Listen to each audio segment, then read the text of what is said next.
Friends, బాగున్నారా? మీరెంతో బాగుండాలని కోరుకుంటాను. ఈ రోజు మన ఛానల్లో ఎండు చేపల కారం కొట్టుకుంటాను. దానికి కావాల్సినవి ఎండు మిరపకాయలు కావాలి. ముందుగా స్టవ్ వెలిగించుకొని బాండ్లో పెట్టుకోవాలి. బాగా ఏడవాలి. 1 స్పూన్ ఆయిల్ వేసుకోవాలి.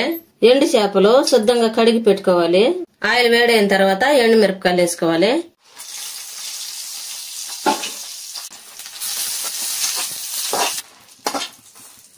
ఈ విధంగా వేపుకోవాలి. ఒక ప్లేట్లోకి తీసి పెట్టుకోవాలి. మిరపకాయలు బాగా వేగిన తర్వాత తీసేసినాం కదా ప్లేట్లోకి. ఆ తర్వాత జీలకర్ర వేసుకోవాలి.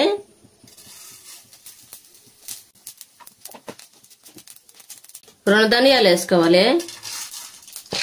2 స్పూన్లు ధనియాలు వేసుకోవాలి. 1 స్పూన్ జీలకర్ర వేసుకోవాలి. అవి బాగా వేపుకున్న తర్వాత ప్లేట్లో తీసుకోవాలి.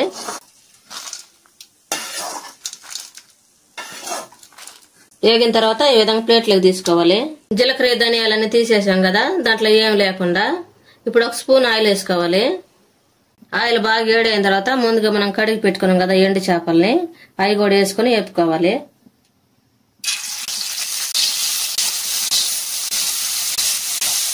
ఒక పక్క వేగిన తర్వాత ఇంకొక పక్కకు తిప్పుకోవాలి. ఈ విధంగా తిప్పేసుకోవాలి.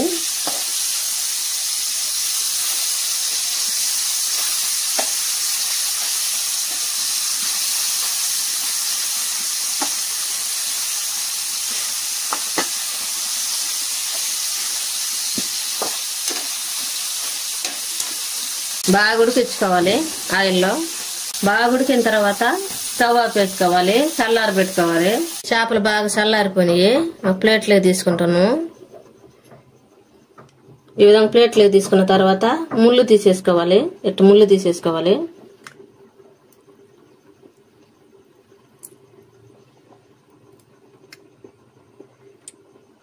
ఇట్లా ముళ్ళు వేరు వేరు అయిపోవాలి. అన్ని ఈ విధంగానే తీసుకోవాలి. ఈ విధంగా ముళ్ళన్నీ వేరు చేసుకోవాలి. చేప నుంచి బాగా వేగిన తర్వాత ఈ విధంగా వస్తాయి. మన చేపలు అంటే ఇష్టం లేని వాళ్ళు కూడా తింటారు. ఈ విధంగా చేసుకుంటే ఈ విధంగా అంతా కండంతా తీసుకుని వేరు చేసుకోవాలి. చిన్నపిల్లకాయలు కూడా పెట్టుకోవచ్చు ఇటు చేసుకుని. ఇవన్నీ తీసి పెట్టుకున్నాం కదా చేపలు. ఇప్పుడు మిరపకాయలు పెట్టుకున్నాం కదా ఇందాక, ఇవన్నీ చల్లారి పెట్టుకున్నాం కదా. ఇప్పుడు మిక్సీ జార్ తీసుకొని మిక్సీ జార్లో వేసుకోవాలి. ఉప్పు వేసుకోవాలి. కల్లుప్పు 1 స్పూన్ వేసుకుంటున్నాను. చేపల్లో ఆల్రెడీ ఉప్పు ఉంటుంది కదా, అందుకని కొంచెం వేసుకుంటున్నాము. ఇప్పుడు ఈ మిక్సీ పెట్టుకోవాలి. ఈ విధంగా మిక్సీ పెట్టుకోవాలి. మరి మెత్తం కాకుండా కొంచెం బరగ్గా వేసుకోవాలి. తెల్లగడ్డలు వేసుకోవాలి. పొట్టు అంతా తీసేసుకొని, పొట్టు ఏమి లేకుండా చూసుకొని వేసుకోవాలి. మనం చేపలు ఇవన్నీ ముళ్ళు తీసేసినాం కదా, ఆ పప్పు వేసుకొని దీంట్లో మిక్సీ పట్టుకోవాలి. మిక్సీ పట్టుకుందాం. ఈ విధంగా మిక్సీ పట్టుకోవాలి.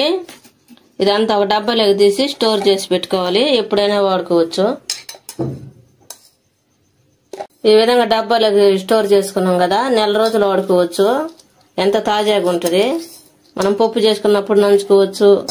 ఏ కూర చేసుకున్నా కానీ నంచుకోవటానికి బాగుంటుంది. అన్నంలో కలుపుకొని తినొచ్చు. ఎంతో టేస్టీగా ఉండే ఎండు చేపల కారం రెడీ అయింది. మీరు కూడా మీ ఇంట్లో చేసుకుని ఎలా ఉందో మా కామెంట్లో పెట్టండి. లైక్, షేర్ చేయండి, సబ్స్క్రైబ్ చేసుకోండి. పక్కనున్న బెల్ నొక్కండి. Thank for watching.